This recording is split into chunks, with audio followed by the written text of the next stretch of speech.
Nah di sini Allah sebutkan, tatkala mereka melupakan peringatan dari peringatan yang telah diberikan kepada mereka, kami bukakan pintu-pintu kesenangan. Iya, Allah katakan bahwa dibukakan pintu-pintu kesenangan untuk mereka hingga apabila mereka bergembira dengan apa yang telah diberikan kepada mereka, lalu kami siksa mereka dengan sekonyong-konyong, maka ketika itu mereka terdiam berputus asa. Tiba-tiba datangnya siksaan itu pada waktu yang tepat.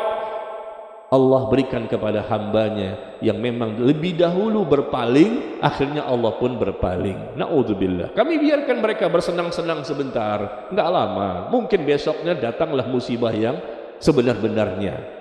Bismillahirrahmanirrahim. Amanuttaqullah, wahai orang-orang yang beriman, bertakwalah kamu kepada Allah. Wal tanzur nafsum ma qaddamat lighat, dan lihatlah apa yang telah kamu persiapkan untuk hari esok ketika kita kembali kepada Allah. Allah memperingatkan kepada kita, jangan sampai menjadi orang-orang yang lupa kepada Allah. Wala takunu kalladzina nasullaha fa ansahum anfusahum ulaika humul fasiqun. Jangan sampai kamu menjadi orang-orang yang lupa kepada Allah sehingga Allah pun menjadikan dia lupa kepada dirinya sendiri. Dia lupa akhirnya kepada Allah, dan dia pun lupa dengan dirinya sendiri bahwa dia sebagai hamba Allah yang memiliki kewajiban untuk beribadah selama di dunia. Ya. Nah, untuk memudahkan kajian kita ini, ada artikel pembahasan kita pada sore hari ini ya. Silakan antum, ikhwan dan akhwat, bapak dan ibu yang memiliki Telegram atau mungkin Instagram, baru saja kita posting materinya di Telegram pribadi saya atau Instagram Najmi Umar Bakar. Ya, silakan antum supaya nggak capek nulis kan ya. Kita sudah siapkan materinya, tulisannya, artikelnya, tinggal kita bahas.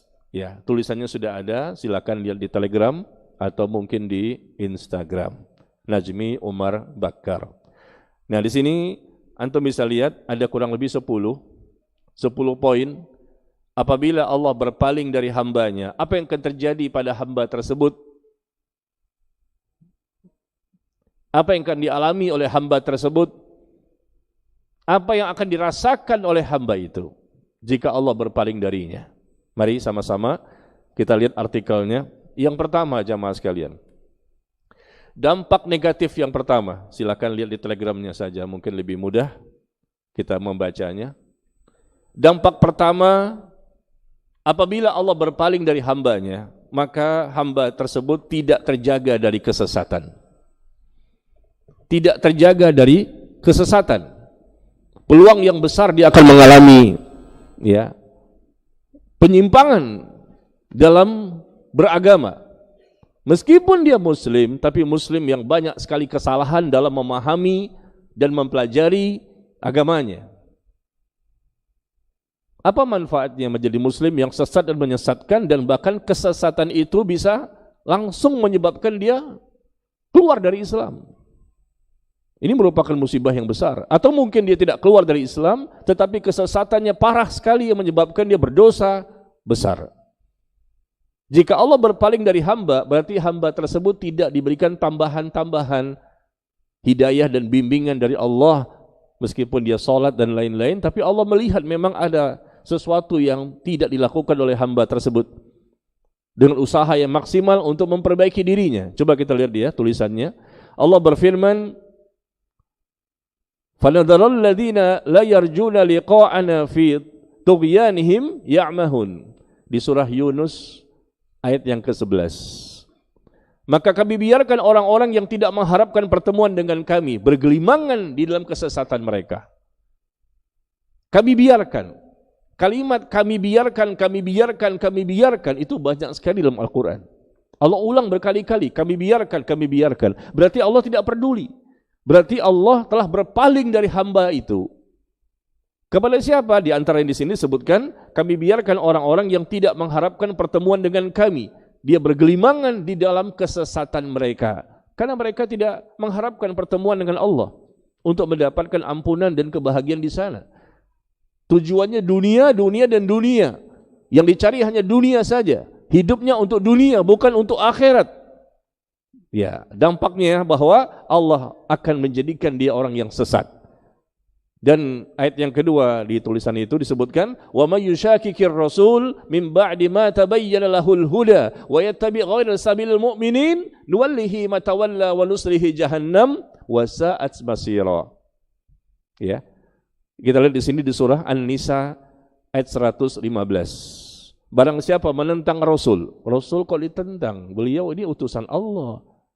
Tapi konsekuensinya berani orang itu menentang Rasul, membantah hadis yang beliau sampaikan, mengingkarinya, mendustakannya, ngeyel. Setelah jelas baginya kebenaran, sudah sampai nasihat, sudah sampai dakwah, masih juga tidak mau mengikuti sunnah, ajaran yang murni yang berasal dari Nabi SAW, dan juga mengikuti jalan yang bukan jalannya orang-orang beriman. Mengikuti jalan yang bukan jalannya orang-orang beriman. Orang-orang beriman di sini maksudnya para sahabat. Karena ketika ayat ini turun, tidak ada orang beriman yang lain. Setelah Rasulullah ya, mereka para sahabat. Berarti ketika mereka menentang Rasulullah dalam ajaran agama ini, kemudian mereka tidak mau mengikuti para sahabat Nabi ridwanullah alaihim jami'a, maka apa yang terjadi? Kami biarkan ia dalam kesesatan yang telah dilakukannya itu. Kami biarkan, sekali lagi kalimat kami biarkan berarti Allah tidak peduli kepada hambanya. Allah yang menciptakan dia, Allah yang akan mematikan dia, Allah menghidupkan dia, Allah memberikan rezeki kepadanya. Dan Allah tunjukkan tanda-tanda kebesarannya, Allah tunjukkan tanda-tanda kekuasaannya. Setiap manusia pasti pernah melihat, pernah merasakan adanya kebenaran-kebenaran yang datang dari Allah Tabaraka wa Ta'ala, tapi ternyata tidak semua orang yang mau merespon. Tidak mau orang merespon ya, kebenaran yang sudah diketahuinya.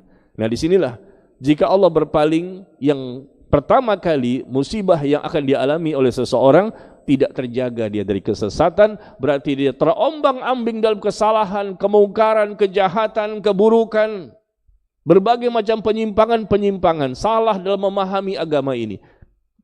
Meskipun terlihat seperti orang yang dekat kepada agama. Jangan salah ya, orang yang sesat itu bukan hanya orang yang jauh dari agama, tapi orang yang sesat itu juga orang yang dekat dengan agama, tapi salah dia dengan cara memahami agama. Seharusnya dikembalikan kepada Rasulullah dan para sahabatnya, tetapi ternyata orang tersebut ingin memahami agama sesuai dengan selera hawa nafsunya, sesuai dengan keinginan dunianya, sesuai dengan logika dan perasaannya. Akibatnya sesat.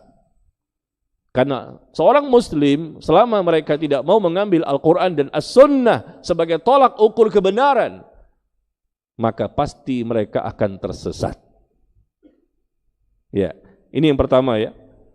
Dari 10 dampak negatif yang antum bisa lihat di Telegram.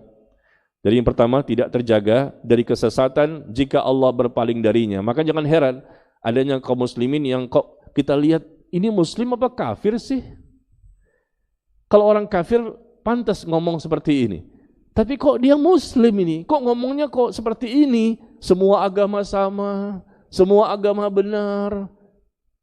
Kan gak mungkin. Padahal dia sekolahnya sampai S3, profesor, doktor, jilbab gak wajib. Siapa tuh? Kenapa menjadi sesat? Padahal Al-Quran sudah ada ayatnya. Rasulullah sudah menjelaskan bahwa jilbab itu wajib bagi wanita. LGBT itu haram. Zina itu haram. Sudah jelaskan. Semua orang tahu, orang bodoh pun tahu. Gak usah belajar pun tahu. Ini hal-hal yang sudah gampang dipahami dalam Islam. Tapi kenapa hal-hal seperti ini masih ada kaum muslimin yang mereka itu bukan orang awam loh, belajar agama S1, S2, S3, tapi pemahamannya kok sesat. LGBT itu cuma kodrat. Allah sudah tentukan itu orang itu akan menjadi LGBT. Ini kodrat dari Allah. Ya Allah. Antum bacakan di sosial media ya, ada petinggi yang bicara seperti itu. Kodrat dari Allah. Mana mungkin Allah menyenangi hal seperti ini, dan Allah tidak pernah menciptakan orang menjadi LGBT. LGBT itu pilihan manusia. Allah menyuruh manusia itu bertakwa kepada Allah, bukan menjadi LGBT. Tapi tiba-tiba ada orang, dia mengakunya muslim, di negara kita ini, di sosial media kita baca bahwa seolah-olah LGBT itu sudah kodrat Allah, takdir Allah yang menjadikan dia seperti itu. Ya, ini pelecehan kepada Allah. Bayangkan kesesatan yang luar biasa. Berarti apa? Berarti Allah berpaling darinya. Selama ada orang yang tidak mau mengikuti Al-Quran dan As-Sunnah, dia hanya mau mengikuti kesyirikan, dia hanya mau mengikuti kebid'ahan, dia hanya mau mengikuti sesuatu yang menyelisihi dari apa yang telah Rasulullah SAW ajarkan, Rasul tuntunkan, Rasul amalkan, Rasul praktekkan, Rasul dakwahkan dan para sahabatnya, sudah jelas, bukan tersamarkan. Nah, inilah konsekuensi Allah berarti berpaling darinya. Kalau Allah tidak berpaling, tentunya dia akan benar dalam memahami dan mengamalkan agama. Baik, yang kedua ya. Yang kedua apa? Tidak terjaga dari fitnah dunia. Konsekuensi yang kedua, apabila Allah berpaling dari hambanya, maka hamba tersebut pun tidak terjaga dari fitnah dunia. Gampang sekali dia terkena fitnah dunia ini. Ada godaan harta, tahta, jabatan, wanita, dan lain-lain. Dunia segala-galanya baginya. Apakah orang seperti ini akan langsung mendapatkan balasan hukuman di dunia? Bisa jadi. Ada orang yang tidak peduli dengan akhiratnya. Dunia, dan dunia tidak terjaga dari fitnah dunia ini yang luar biasa. Bertubi-tubi, silih berganti. Mencari rezeki juga kadang-kadang butuh perjuangan dan pengorbanan ya. Kadang-kadang ada orang ngomong, Pak Ustadz, jangankan yang halal, yang haram aja susah. Cari duit ini di zaman sekarang ini susah. Jangankan yang halal, cari yang haram pun susah. Ini berarti dia tidak yakin kepada Allah. Bukankah Allah itu Ar-Razzaq, Maha memberikan rezeki? Langit dan bumi milik Allah, dunia akhirat milik Allah. Kenapa tidak yakin? Bagi Allah sangat mudah. Perbaikilah dirimu. Allah akan berikan rezeki. Pasti. Allah akan buktikan janjinya. Nah, ketika orang itu memang lebih dahulu berpaling dari Allah, akibatnya Allah pun berpaling darinya. Terkadang tidak langsung diberikan hukuman dalam kacamata pandangan manusia. Tidak ada, mungkin dia kecelakaan, mungkin rumahnya terbakar, mungkin mobilnya hilang, atau mungkin dia sakit. Enggak juga seperti itu. Ketika dia berpaling, Allah pun semakin berpaling. Maka apa yang terjadi? Ternyata Allah jadikan orang itu bisa jadi semakin kaya, semakin sehat, semakin sukses dunianya. Nah, kita lihat ayat ini di sini, di surah Al-An'am. Di surah Al-An'am ayat ke-44. Falamma nasu ma dzukiru bih fatahna alaihim abwaba kulli syai' hatta idza farihu bima utu akhadnahum baghtatan fa idzahum mublisun. Al-An'am 44. Allah sebutkan, maka tatkala mereka telah melupakan peringatan, nasihat dilupakan, dakwah dilupakan, dikasih tahu ngeyel. Sudah seperti itu, gimana? Ya sudah, Allah bukakan pintu-pintu kesenangan dunia baginya. Enggak langsung diberikan hukuman yang kita lihat sebagai musibah. Karena kalau Allah bukakan pintu-pintu nikmat, semakin senang, semakin kaya, semakin sukses, dalam pandangan manusia ini bukan musibah. Padahal bisa jadi itu musibah. Kenapa? Istidraj. Dia semakin jauh dari agama, kok semakin kaya? Semakin enggak pernah ngaji, tapi kok semakin banyak duitnya? Kadang-kadang ada orang merasa, saya udah ngaji, udah taklim, jenggotnya sampai sepuser, tapi kok enggak kaya-kaya juga. Memang ibadah kan bukan tujuannya kaya. Kita ibadah bukan tujuannya cari duit. Ada duit, enggak ada duit, tetap ibadah kan? Ada duit, tidak ada duit, tetap kita ini berusaha mempelajari agama kita. Nanti Allah akan berikan kemudahan kok.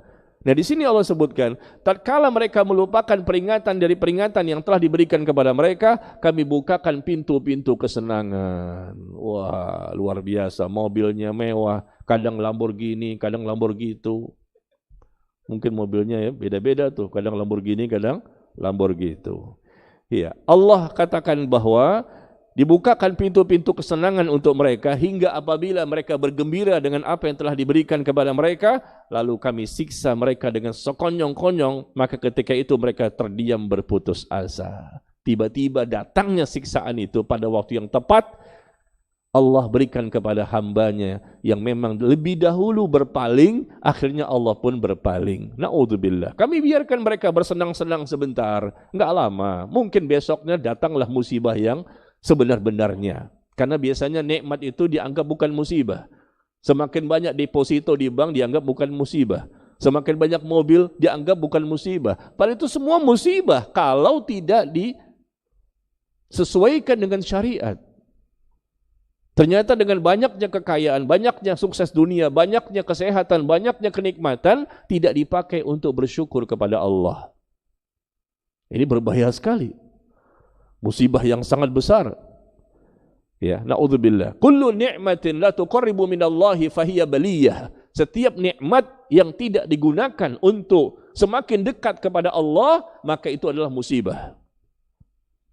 Setiap nikmat apapun yang datang dari Allah tidak digunakan untuk mendekatkan diri kita kepada Allah, maka itu musibah. Ya. Jadi poin kedua, ketika Allah berpaling, apa yang terjadi? Hamba tersebut tidak terjaga dari fitnah dunia. Mudah sekali dia, begitu ada uang, beda lagi pendapatnya. Begitu dikasih jabatan, beda lagi fatwanya. Dulu mengatakan ini enggak boleh, ini enggak boleh, enggak boleh. Begitu ada uang, ya boleh, sekarang boleh, boleh. Ada enggak seperti itu? Na'udzubillah min dzalik. Mudah sekali fatwa, mungkin dia ulama, mungkin dia kiai, mungkin dia ustadz atau yang lainnya, dengan uang bisa berubah. Dengan jabatan bisa berubah. Demi supaya tidak ditinggalkan oleh masanya, organisasinya, kelompoknya, golongannya. Dia merubah, padahal dia tahu ini enggak benar, tapi demi mendapatkan dunia, akhirnya dia mau merubah apa yang telah dia ketahui bahwa itu suatu kesalahan. Baik. Yang ketiga, apabila Allah berpaling dari hambanya, apa yang terjadi? Maka banyak waktunya yang habis sia-sia. Hamba tersebut menghabiskan waktunya untuk hal yang sia-sia, yang tidak bermanfaat, bahkan sampai perkara yang Allah haramkan. Al-Imam Al-Hasan Al-Basri rahimahullah berkata, termasuk dari tanda-tanda berpalingnya Allah dari seorang hamba adalah Allah menjadikan kesibukannya dalam perkara yang tidak bermanfaat. Semakin banyak kesibukan yang tidak bermanfaat. Yang tidak bermanfaat saja itu adalah musibah, apalagi yang haram. Maaf ya, ini dalam sudut pandang seorang mukmin yang bertakwa. Kalau kita kan taunya ini haram, kalau dilakukan dosa. Ya, dan ini musibah karena kita melakukan yang haram itu berbahaya sekali. Tapi bagi orang yang mukmin sejati, mukmin yang bertakwa, jangankan yang haram, melakukan yang makruh pun itu musibah. Melakukan hal yang sia-sia, yang tidak bermanfaat, itu musibah. Karena nanti bisa dikhawatirkan lama-lama dia semakin menggampang-gampangkan masalah yang mubah-mubah, yang sia-sia, lama-lama naik peringkat menjadi yang haram. Orang yang melakukan perkara yang haram itu biasanya awalnya melalaikan dari hal-hal yang sifatnya sia-sia. Lama-lama naik peringkat menjadi yang haram. Dan Nabi SAW bersabda, min husni islamil mar'i tarkuhu ma la ya'nihi. Di antara tanda-tanda baiknya Islam seseorang adalah dia meninggalkan apapun yang tidak bermanfaat baginya. Ini kira-kira manfaat enggak? Oh, enggak ada. Tinggalkan. Ini bermanfaat enggak? Oh, enggak ada. Tinggalkan. Ini bermanfaat enggak? Tinggalkan. Itu tanda-tanda benarnya bagusnya Islam seseorang. Kemudian Allah juga sebutkan di surah Al-Mu'minun, qad aflahal mu'minun alladzina hum fi salatihim khashi'un walladzina hum 'anil lagwi mu'ridun. Telah beruntunglah orang-orang yang beriman. Di surah Al-Mu'minun ayat pertama, kedua dan ketiga. Telah beruntung orang-orang beriman. Siapa mereka? Orang yang khusyuk ketika mereka salat dan mereka meninggalkan perkataan dan perbuatan yang sia-sia, yang tidak bermanfaat, yang tidak berguna. Jadi orang mukmin itu, jamaah sekalian, orang yang betul-betul berpikir ketika berbicara ini ada manfaat enggak? Ketika berbuat ada manfaat enggak? Ini berarti orang yang Allah jaga. Allah bimbing dia. Hatinya dijaga, agamanya dijaga, imannya dijaga. Tapi ada orang yang ngomongnya sembarangan. Ngomong apa aja, pokoknya asal keluar. nggak difikirkan ini mau haram kayak atau ini gimana, terserah. Atau orang melakukan perbuatan-perbuatan, dia tidak fikirkan dulu. Apa saja dia lakukan. Yang penting sesuai dengan hawa nafsu saya dan saya puas melakukannya. Nah, inilah orang-orang yang bisa jadi Allah berpaling darinya. Karena kalau orang yang memang selalu dia diawasi oleh Allah, Allah mencintainya, Allah menyukai hamba tersebut, maka semakin hari semakin sedikit dosanya. Semakin hari dia pun semakin tidak mau melakukan hal yang sia-sia dan tidak bermanfaat. Nongkrong di jalanan, pakai motor ke sana kemari ngabisin waktu percuma, enggak mau dia. Kalau betul-betul anak pengajian, kalau betul-betul kita nih sering ngaji, sering taklim, banyak ilmu yang kita miliki, enggak mau karena dunia ini sebentar. Kita habiskan tuh hal yang sia-sia, musibah. Kita ini harus berjuang untuk mendapatkan kebahagiaan di akhirat. Umur tinggal sedikit, waktu terbatas, mati pasti, siksa kubur menanti. Dan kita ditujukan, kalau kita baca dalam Al-Quran, tujuan kita hidup di dunia bukan untuk main-main. Afahasibatum annama khalaqnakum abatha wa annakum ilaina la turja'un? Apakah kamu mengira bahwa kamu itu diciptakan oleh Allah dalam rangka untuk bermain-main saja dan kamu tidak akan dikembalikan kepada kami? Kamu diciptakan untuk beribadah, bukan untuk main-main, habis waktu, habis hal yang tidak bermanfaat. Nah, ini ya.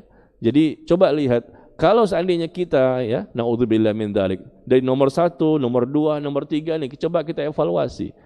Andai kata kita tidak terjaga dari kesesatan, banyak pemahaman kita yang menyimpang, naudzubillah, atau kita tidak terjaga dari fitnah dunia, mudah sekali dengan dunia kita berubah demi untuk mendapatkan dunia yang sebentar, yang sedikit, yang sementara dan tidak lama. Bagaimana kita bisa menjual akhirat demi membeli dunia? Ini orang yang tertimpa musibah yang besar. Kemudian nomor 3, banyaknya waktu yang habis sia-sia. Alhamdulillah kita berada di sini ingin memanfaatkan waktu dengan sebaik-baiknya. Mudah-mudahan kita termasuk orang yang dijaga oleh Allah, bukan termasuk orang yang Allah berpaling dari hambanya. Ya, yang keempat, silakan kembali lihat di Telegram ya, artikelnya sudah ada, tinggal dibaca. Yang keempat, tanda Allah itu berpaling dari hambanya. Apabila Allah berpaling dari hambanya, maka hamba itu pun semakin dipalingkan hatinya. Semakin dipalingkan, karena dia paling duluan, maka Allah pun semakin memalingkan hati. Caranya Allah untuk menjadikan hamba itu semakin jelek, semakin buruk, semakin salah, tinggal hatinya saja dibolak-balik sama Allah. Karena hati itu milik Allah dan kita tidak bisa menguasai hati kita. Hati itu cepat sekali berubah, per detik berubah. Satu detik yang lalu kita ikhlas, 1 detik kemudian kita sudah riya. Falamma nasu ma dzukiru bih, tadi ayat yang sebelumnya. Sekarang di poin yang keempat dikatakan bahwa ketika mereka, tatkala mereka berpaling, falamma zaghu azaghallahu qulubahum, tatkala mereka berpaling, Allah pun semakin memalingkan hati mereka. Mereka duluan manusia yang berpaling, jangan salahkan Allah. Kenapa Allah tidak kabulkan doa saya? Kenapa Allah tidak berikan hidayah kepada saya? Kenapa Allah tidak sembuhkan penyakit saya? Kenapa? Jangan salahkan Allah. Enggak boleh buruk sangka kepada Allah. Allah enggak pernah salah. La yus'al amma yaf'al wa hum yus'alun. Allah enggak ditanya tentang apa yang Allah lakukan, tapi kita akan ditanya nanti di akhirat tentang apa yang kita kerjakan. Karena Allah Maha sempurna, Maha segala-galanya. Allah Maha kuasa. Ya. Jadi disebutkan di sini di surah As-Saff. Surah As-Saff surah ke-61 ayat ke-5. Tatkala mereka berpaling, maka Allah pun memalingkan hati mereka dan Allah tidak memberikan hidayah kepada orang-orang fasik. Allah sibukkan dia dengan urusan dunianya, sibuk dengan anaknya, sibuk dengan perniagaannya, sibuk dengan hartanya, sibuk dengan mengejar karir, pangkat, jabatan, popularitas dan lain-lain, hingga semakin lupa dengan kehidupan alam akhirat yang kekal abadi selama-lamanya. Subhanallah, ya. Na'udzubillah min dzalik. Jangan sampai kita seperti ini, jamaah sekalian ya, ikhwan dan akhwat. Jangan sampai kita dipalingkan hatinya oleh Allah. Falamma zaghu azaghallahu qulubahum. Maka tatkala mereka berpaling, jadi manusia dulu yang berpaling. Ini namanya sebab akibat. Kamu seperti ini, ya Allah seperti ini. Kata orang Betawi ya Pak, lu makan lu kenyang. Itu istilah Betawi itu. Lu makan lu kenyang. Kamu melakukan ya kamu merasakan akibatnya. Ya. Karena kamu berpaling lebih dahulu, maka pun Allah semakin memalingkan hatinya. Tinggal dirubah posisi hati tersebut, akhirnya dia pun menyimpang semakin jauh dan semakin tidak butuh kepada Allah. Subhanallah. Dan itu terjadi. Kemarin saya ceramah di daerah Jakarta Selatan, dan saya diminta oleh seorang ikhwan dan ibunya untuk memberikan nasihat kepada bapaknya. Bapaknya sudah hampir umur 70 tahun. Tidak pernah sholat, tidak pernah berpuasa. Sudah mendekati 70. Kekayaannya triliunan. Kata anaknya, Pak Ustadz, bapak saya ini kekayaannya triliunan. Saya kerja dengan bapak saya, uangnya banyak sekali. Dia punya pabrik segala macam, tapi nggak pernah sholat. Nggak pernah puasa Ramadan, dan banyak sekali kemaksiatannya. Na'udzubillah min dzalik. Jadi anak bercerita agar saya bisa mendakwahi bapaknya tersebut. Subhanallah. Kenapa? Karena orang yang semakin kaya itu fitnahnya semakin besar. Karena dia merasa dunia sudah di tangannya, maka rasa butuh kepada penciptanya itu semakin hari semakin kurang. Untuk apa lagi saya doa? Untuk apa lagi saya sholat? Saya bisa beli apapun yang saya inginkan. Tapi biasanya kalau orang yang miskin, karena yang miskin ini banyak kebutuhan, biasanya juga dia akan lebih dekat kepada agama, biasanya. Tapi ada juga sih orang miskin yang dahsyat juga. Udah miskin kagak ibadah juga ada. Dan yang terbaik tentunya tadi, kalau memang dia kaya, silakan. Islam tidak melarang ke orang kaya. Asalkan dia tetap keluarkan infak, sedekah, zakatnya. Dan dia ingat kepada Allah, dia persiapkan. Karena memang dunia tidak selamanya. Dan justru dengan hartanya tersebut, kalau tidak dialokasikan dengan baik dan tidak didapatkan dengan cara-cara yang halal, menjadi pemberat hisabnya nanti pada hari kiamat. Na'udzubillah min dzalik. Ya. Jadi ketika Allah berpaling, maka hamba itu pun semakin dipalingkan hatinya. Yang kelima, apabila Allah berpaling dari hambanya, maka hamba tersebut semakin tidak memahami agamanya. Semakin berpaling, semakin tidak paham. Kenapa? Karena memang dia tidak mau belajar. Coba antum lihat yang datang pada hari ini berapa orang di masjid kita ini? Sedikit kan? Coba antum lihat di depan sana, di tempat yang lain, ketika ada konser musik, yang datang berapa orang? Ribuan, puluhan ribu. Itu namanya tempat kemarin apa? GPK ya. Gedung apa namanya? Bung Karno, Gelora Bung Karno. Puluhan ribu yang hadir, 50.000, 70.000 konser musik. Bahkan ini rencana Coldplay ya. Antum baca enggak? Enggak tahu ya Coldplay ya. Antum di rumah bacanya Quran hadis, Masya Allah. Jadi nggak tahu berita-berita dunia ya. Ya nggak apa-apa. Teruskan, istiqomahkan itu. Jadi anak sebutkan Coldplay juga, itu makanan apa Pak Ustadz? Itu bukan makanan. Kita anak baca juga. Kalau antum kan versinya udah beda, levelnya menengah ke atas lah ya. Kalau anak masih baca berita-berita itu. Ya Coldplay, anak baca katanya konon cuman beberapa menit doang. 11 juta loh tiketnya. Tiketnya 11 juta, hanya beberapa menit habis tuh dibeli tiketnya. Datang ribuan nanti, mungkin puluhan ribu. Coba nanti mulai pertemuan berikutnya dengan saya ya. Mana DKM? Tetapkan aturan di sini. Ketika kajian saya yang datang harus beli tiket 11 juta. Kira-kira ramai enggak? Hah? Ramai enggak datang? Gratis aja sedikit. Bagaimana kita harus bayar? Na'udzubillah min dzalik. Memang akhirat itu enggak gampang. Surga itu mahal. Inna jannata ghaliyah, kata Rasulullah. Sesungguhnya surga itu mahal. Enggak diberikan kepada sembarang orang. Nikmat dunia, bahagia betul-betul di dunia, itu bukan milik orang kaya. Bahagia di dunia adalah milik orang yang bertakwa. Pasti bahagia, meskipun dia miskin. Pasti dia bahagia, meskipun dia sakit-sakitan. Pasti dia bahagia, meskipun dia tidak terkenal. Asalkan bertakwa, ya betul-betul bertakwa. Nah, di sini kita lihat. Poin kelima, semakin tidak memahami agama. Apa kata Imam Ibnul Jauzi rahimahullah? Barang siapa yang ingin mengetahui, sebesar apakah perhatian Allah untuk dirinya, maka lihat sebesar apakah ilmu agama yang telah dia dapatkan. Ilmu agama kita ini sejauh mana? Sebanyak apa ilmu agama kita sampai hari ini? Kita ini kan sudah puluhan tahun menjadi muslim kan? Umur kita berapa? 30-an, 40-an, 50-an, 60-an. Ilmu agama kita ini yang wajib kita pahami sudah seberapa banyak?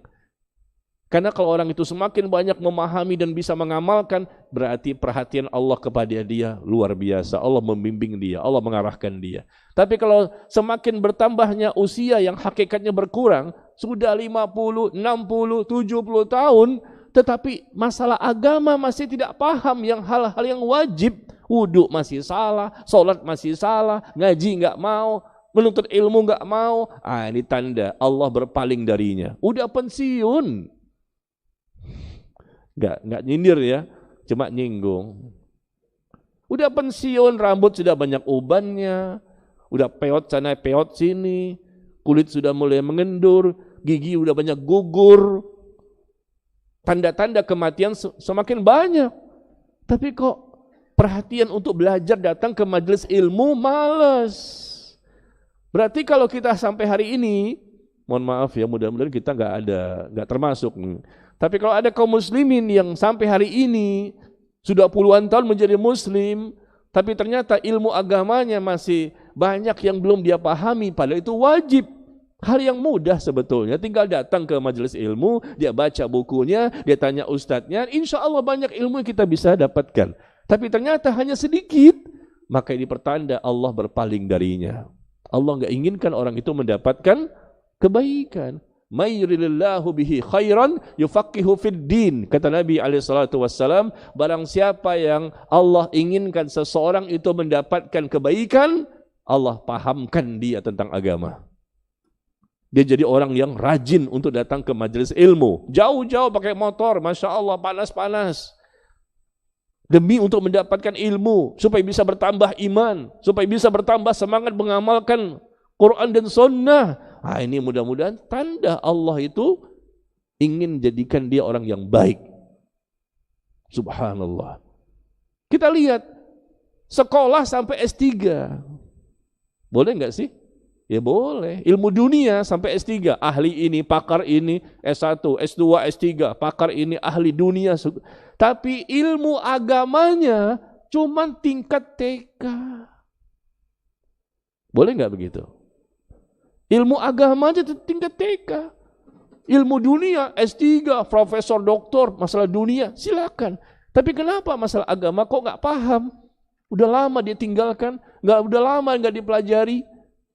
Baca Quran ya tak terbata-bata. Udah 50 tahun, udah 60 tahun, udah 70 tahun masih enggak bisa baca Quran juga. Padahal masalah agama ini nomor 1 seharusnya. Kok sudah setua ini enggak mau berusaha belajar, tidak mau datang ke majelis ilmu mendengarkan. Harusnya kan sudah pensiun, apalagi pensiun lagi disebut ya. Karena biasa orang pensiun ini kan yang banyak waktu senggangnya gitu loh. Pagi kemana, siang kemana, sore kemana, malam kemana, mengejar ketertinggalan. Karena ilmu agamanya banyak yang tidak tahu.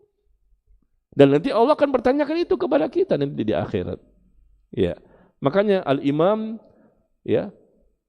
bin Baz rahimahullah berkata, barang siapa yang telah berpaling dari menuntut ilmu agama, dia enggak mau belajar, enggak mau datang ke majelis ilmu untuk mempelajari Al-Quran dan As-Sunnah, maka itu tanda bahwasannya Allah tidak menginginkannya kebaikan. Ngajak orang taklim itu susah banget, betul enggak? Yuk kita ngaji yuk, aduh enggak bisa nih gini-gini. Di masjid dibagiin duit 1 orang 1 juta, ini baru. Coba diumumkan nanti, Ya, pertemuan berikutnya ya, yang datang dapat 1 juta pulangnya. Ramai enggak? Atau 10 juta deh? Kayaknya enggak muat di masjidnya. Begitu diumumkan kasih duit, datang rame. Tapi begitu dikatakan antum datang cuma diampuni dosanya, ya ampuni. Enggak deh, enggak selera. Antum nanti akan masuk surga. Enggak surga. Antum nanti akan dapat rahmat Allah, cinta Allah. Enggak. Nanti mendapat 5 juta loh. 5 juta baru nih. Ini baru pengajian. Ya Allah, susahnya kita berdakwah di zaman seperti ini ya, tapi memang inilah ya, memang inilah ujian bagi kita semua. Dan Nabi mengatakan, ya'ti 'alan nas zamanun as-sabiru fihim 'ala dinihi kal qabid 'alal jamr. Akan datang satu masa, satu zaman nanti, satu masa di mana orang yang berpegang teguh dengan agamanya, belajar serius, konsentrasi penuh, meningkatkan iman, ilmu dan amalnya pada zaman tersebut seperti orang yang memegang bara api. Bersabar untuk tetap belajar, bersabar untuk tetap mengikuti sunnah, bersabar dalam ketaatan dan kebaikan. Enggak gampang. Tapi kita enggak boleh putus asa ya. Kita ini kan jatuh bangun, kadang baik, kadang ya berdosa lagi, kadang iman naik, kadang iman turun. Ya, antum pernah enggak sih turun iman? Pernah apa sering? Di sini sih kayaknya jamaahnya jarang turun iman ya, Masya Allah. Karena sudah nurul iman. Iya, sudah naik ke lantai 7 nih. Lantai 7 nih, Masya Allah. Berarti tinggi sekali imannya nih. Semakin datang sering kemari, semakin tinggi imannya. Karena naik ke lantai 7. Taib, semakin tidak memahami agama, ini musibah ya. Kemudian yang keenam, jika Allah berpaling dari hambanya, apa yang terjadi? Tidak terlihat adanya kesolehan dan banyaknya ibadah yang dilakukan. Semakin terlihat ibadahnya ya tidak banyak. Jangankan yang sunnah, yang wajib pun ditinggalkan. Atau mungkin yang wajib-wajib saja, yang sunnah-sunnah tidak. Ini jangan-jangan. Karena kalau Allah cinta kepada hamba itu, Allah senang kepada hamba itu, pasti insya Allah hamba itu tidak akan meninggalkan ibadah sunnah. Yang wajib pasti dia kerjakan. Ibadah sunnah dia tidak mau untuk sampai meninggalkan. Bahkan kalau dia terlalaikan, terlewatkan, gak sengaja, nangis dia. Ya Allah, terlambat salat berjamaah di masjid. Nangis dia. Padahal kan dia ada alasan karena macet mungkin di jalanan, mungkin dia ketiduran, enggak masalah. Allah tidak menganggap itu satu hal yang disengaja. Tapi begitulah orang-orang yang semakin baik hubungannya dengan Allah, Allah berikan hidayah, taufik dan hidayah, dan Allah suka dengan hamba tersebut.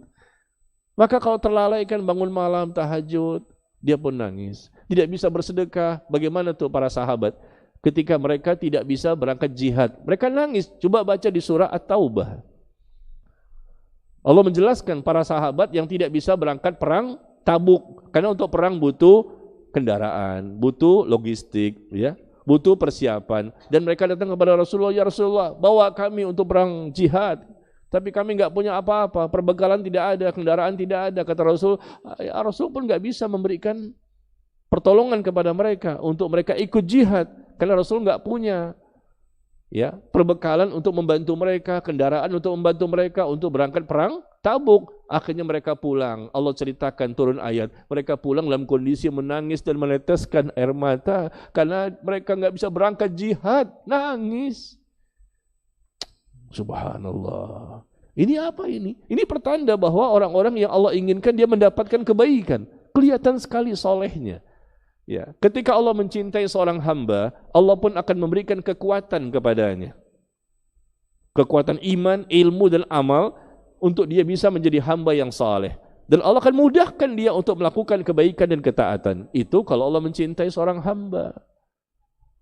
Tetapi jika Allah tidak mencintainya dan murka, marah, dan Allah bahkan melaknat hamba itu, na'udzubillah min dzalik. Maka yang terlihat apa? Orang itu pun semakin jauh. Jangankan perkara yang sunnah, yang wajib pun ditinggalkan. Kalaupun dikerjakan yang wajib, tinggal sisa-sisa waktu ketika sholat. Ya.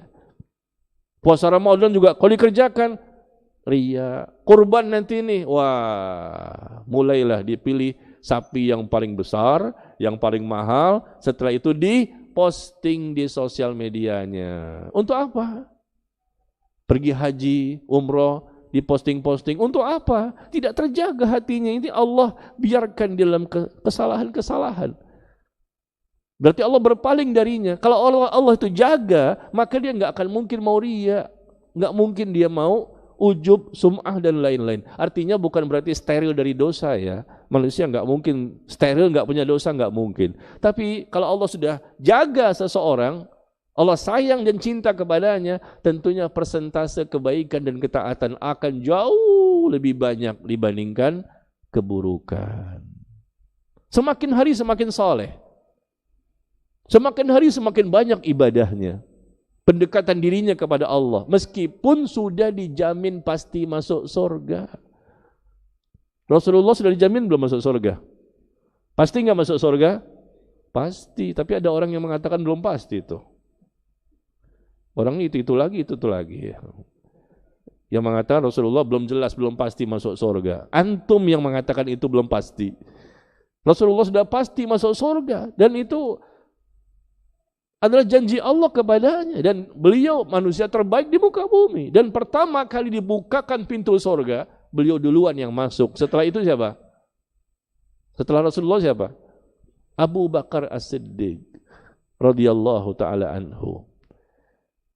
Dan Rasul sudah jelas masuk surganya, semakin hari semakin soleh, tapi ternyata ibadahnya luar biasa. Para sahabat yang sudah jelas masuk surganya, tapi ibadahnya luar biasa. Allah jadikan itu. Semakin peduli Allah kepadanya, Allah semakin mengingatnya. Kenapa mereka bisa dahsyat ibadahnya, perjuangannya, pengorbanannya? Karena Allah tambahkan taufik dan hidayah kepadanya.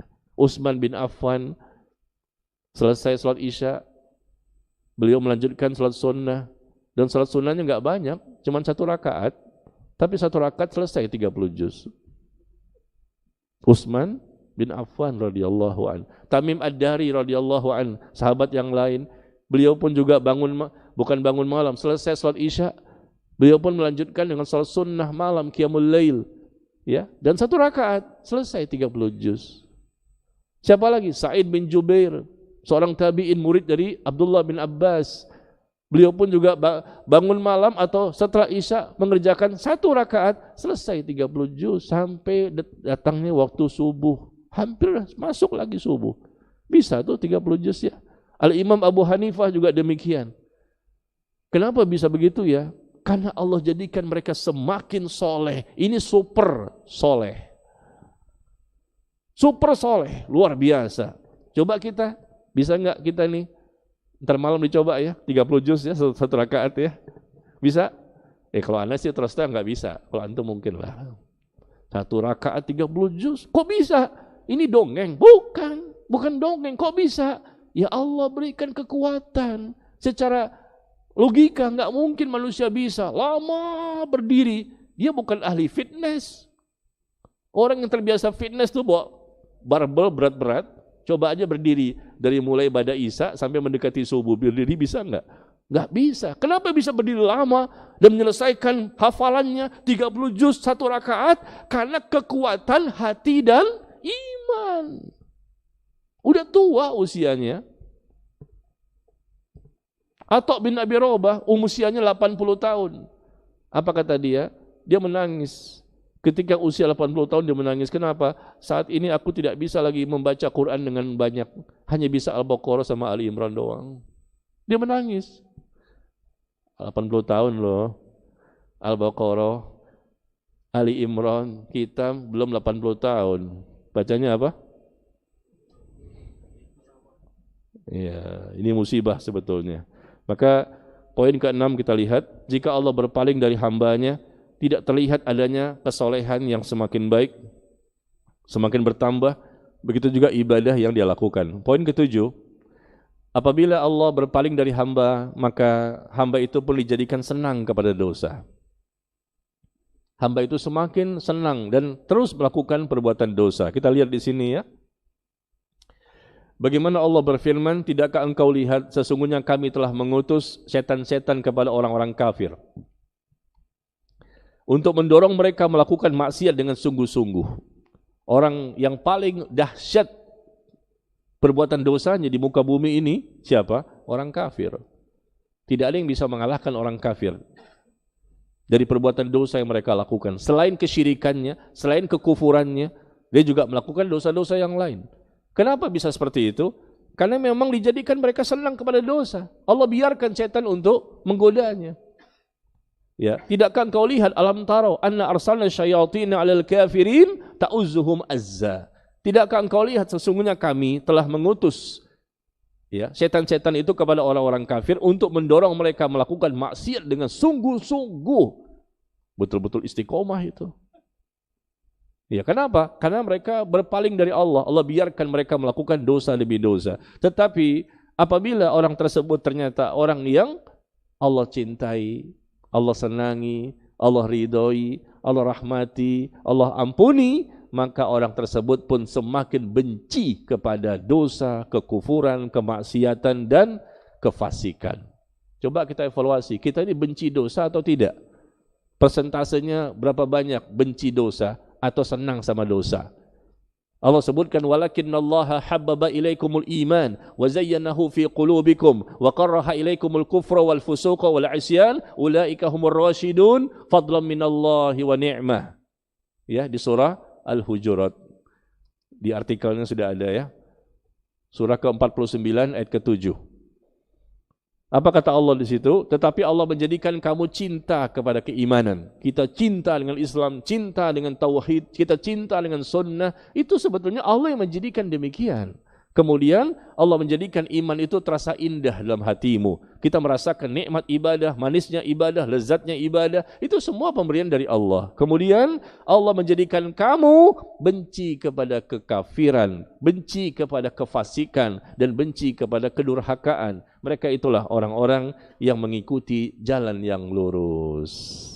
Nah, lihat kalimatnya. Allah menjadikan orang itu benci kepada dosa. Allah yang menjadikan itu. Nah, ini nikmat. Tapi ketika ada orang yang ternyata senang sama dosa, bahkan menangis, kenapa nggak bisa berbuat dosa? Ya, nggak berhasil. Tapi kalau dia berhasil, dia senang, bahagia sekali. Nah, ini tanda orang yang Allah berpaling darinya. Ya, kita udah perhitungan matang nih untuk bisa membunuh dia, gagal membunuhnya, gagal memperkosanya, gagal untuk mengambil hartanya. Mereka sedih. Ya, ketika gagal untuk melakukan perbuatan dosa, ini tanda-tanda orang yang Allah berpaling darinya. Tapi di sini Allah sebutkan di surah Al-Hujurat ayat ke-7, kalau orang itu benci kepada kekufuran, kefasikan, kedurhakaan, semakin hari semakin sedikit dosanya, ini pertanda Allah ya membimbing jiwanya, Allah menjaga imannya, hatinya dan agamanya serta anggota tubuhnya. Kita percepat ya. Yang ke-8, apabila Allah berpaling dari hamba, yang ke-8, maka syaitan pun mudah untuk menggodanya. Syaitan mudah untuk menggodanya. Karena Allah berfirman di surah Az-Zukhruf ayat ke-36, "Wa may ya'shu an dzikri rahman nuqayyid lahu syaitanan fahuwa lahu qarin." Barang siapa yang berpaling. Nah, jadi yang berpaling siapa ini? Manusia dulu. Barang siapa yang berpaling dari pengajaran Allah. Pengajaran Allah itu ada di mana? Pengajaran Allah itu ada dalam Al-Quran dan As-Sunnah. Barang siapa berpaling dari pengajaran Allah yang Maha Pengasih, maka kami biarkan setan untuk menyesatkannya dan menjadi teman karibnya. Kami biarkan setan untuk menyesatkannya. Berarti Allah enggak jaga. Berarti Allah berpaling dari hamba tersebut. Yang ke-9, apabila Allah berpaling dari hambanya, maka Allah pun berikan kepadanya musibah. Ditimpakan musibah kepadanya, supaya dia kembali kepada Allah, bertaubat, berubah dan berhijrah. Teguran dan peringatan datang kepadanya. Dan kehidupan pun terasa berat dan sempit baginya di dunia ini. Tidak nyaman. Ya, meskipun kaya, meskipun sehat, meskipun sukses, tapi tidak bisa mendapatkan ketenangan dan kebahagiaan. Jamaah sekalian, Bapak Ibu, ikhwan dan akhwat, orang kaya itu belum tentu bahagia. Orang yang sehat belum tentu bahagia. Orang yang banyak duitnya belum tentu bahagia. Orang yang sukses dunianya belum tentu bahagia. Bahagia itu nikmat yang Allah tanamkan ke dalam hati hambanya. Yang saya maksud kebahagiaan yang sejati, yang hakiki, yang betul-betul menjadikan orang itu bahagia. Bukan kebahagiaan yang semu. Pagi bahagia, siang udah hilang. Bukan. Kebahagiaan yang terus-menerus didapatkan oleh orang tersebut selama dia bertakwa. Itu saja resepnya, takwa. Kalau sudah takwa pasti bahagia. Lahumul busyra fil hayatid dunya wa fil akhirah. Mereka mendapatkan kabar gembira berupa pertolongan, bantuan, berupa perlindungan, berupa berbagai macam nikmat mereka dapatkan. Mudah memahami agama, mudah mengamalkan agama, mudah untuk istiqomah, mudah untuk ikhlas, mudah untuk sabar, mudah untuk syukur, mudah untuk tetap yakin dengan pertolongan Allah. Itu semuanya nikmat. Ya. Nah, Allah sebutkan di sini di surah Al-Maidah ayat yang ke-49. Al-Maidah 49. Fa in tawallaw fa'lam annama yuridullah ayyusibahum bi ba'di dzunubihim. Jika mereka berpaling, kata Allah. Jika mereka berpaling, siapa ini? Manusia terlebih dahulu.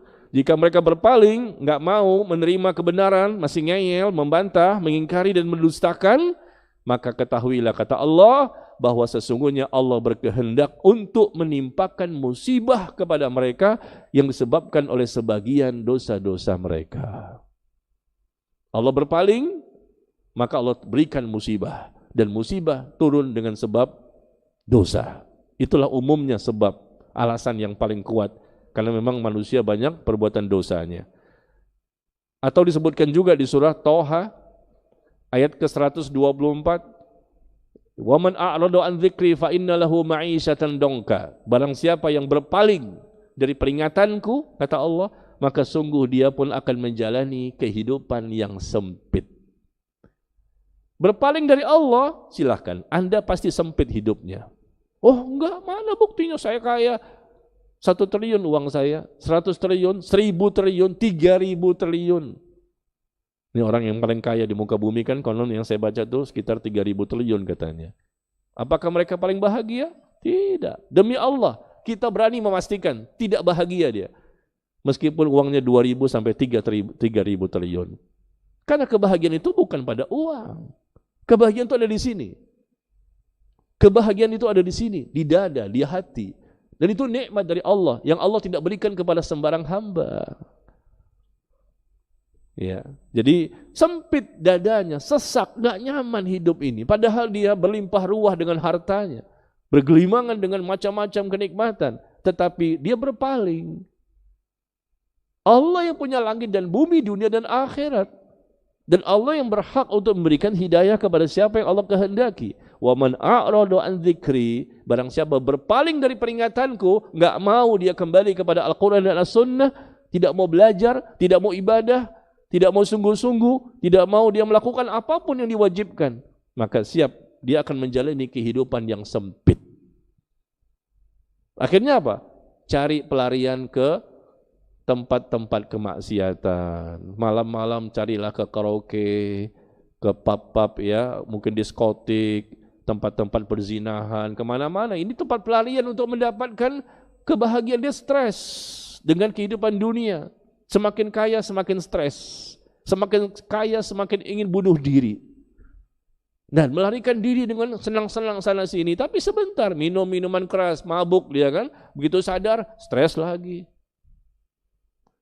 Ketika dia mabuk dia hilang tuh, nggak memikirkan dunia yang dia stres. Tapi begitu dia sadar stres lagi. Jadi itu nggak bisa menyembuhkan dia dengan berbagai macam kesenangan yang dia dapatkan. Tidak. Karena untuk bisa mendapatkan kebahagiaan hanya satu cara. Dekati Allah. Dekati Allah dengan ilmu dan iman dan amal. Jadi orang bertakwa. Itu target kita. Target kita di akhirat ingin bisa masuk ke dalam surga. Target kita di dunia sampai mati adalah ingin menjadi orang yang bertakwa.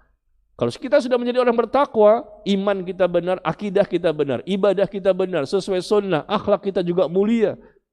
Banyak kesungguh-sungguhan, banyak usaha, berkorban, berjuang, mati-matian untuk mendapatkan akhirat. Demi Allah, pasti kita akan mendapatkan kebahagiaan itu. Di dunia sudah jelas, surga dunia, sebelum surga di akhirat, akan didapatkan. Ya. Yang terakhir, yang ke-10, apabila Allah berpaling dari hambanya, maka orang itu akan matinya su'ul khotimah. Matinya mati yang jelek. Allah tidak ampuni, Allah tidak ridhoi ya. Karena rusaknya akidahnya, rusaknya ibadahnya, banyak berbuat dosa, tidak mau bertaubat kepada Allah, maka bisa jadi Allah pun tidak memberikan kepadanya taufik untuk bisa beramal saleh sebelum orang itu mati ya, sehingga dia mati dalam kondisi bermaksiat kepada Allah tabaraka wa taala. Ini yang kita takutkan ya. Siapapun yang matinya dalam kondisi su'ul khatimah, lagi minum khamr mati, lagi berzina mati, pakai obat kuat, mau berzina sama pelacur ya, sewa hotel, belum mulai, baru minum obat kuat, mati duluan. Ya, naudzubillah. Lagi berbuat apa saja kejahatan, lagi berbuat sesuatu mati. Kalau matinya lagi taklim seperti ini bagus. Ini insya Allah husnul khatimah. Mau nggak? Mau sekarang? Kita doain nih. Nggak ada yang berani ya. Nggak apa-apa, antum meninggalkan husnul khatimah. Allah berikan antum nanti ampunan dan masuk nikmat kubur. Mau nggak? Kalau anda sih nggak mau. Karena anda pengen dakwah lagi. Karena ilmu masih sedikit, amal masih sedikit. Kalau antum kan ilmunya banyak, amalnya banyak, persiapan sebelum kematian udah banyak ya. Jadi udah siap untuk mati. Nggak apa-apa, antum duluan, anda belakangan nggak masalah. Antum duluan, anda belakangan nggak masalah. Atau anda belakangan, antum duluan nggak masalah. Pilih salah satu. Yang penting anda belakangan. Baik ya, sampai di sini pertemuan kita. Kurang lebih ada 10 poin. Apabila Allah berpaling dari hambanya, silakan antum, bapak ibu, ikhwan akhwat, melihat catatannya yang kita bahas ini ada di Telegram saya, Telegram pribadi, yaitu Najmi Umar Bakar. Silakan antum join dan bisa dibaca langsung penjelasannya di situ. Semoga bermanfaat dan kita mudah-mudahan bisa terhindar ya. Kita masuk kepada sesi tanya jawab. Sudah ada beberapa pertanyaan yang masuk.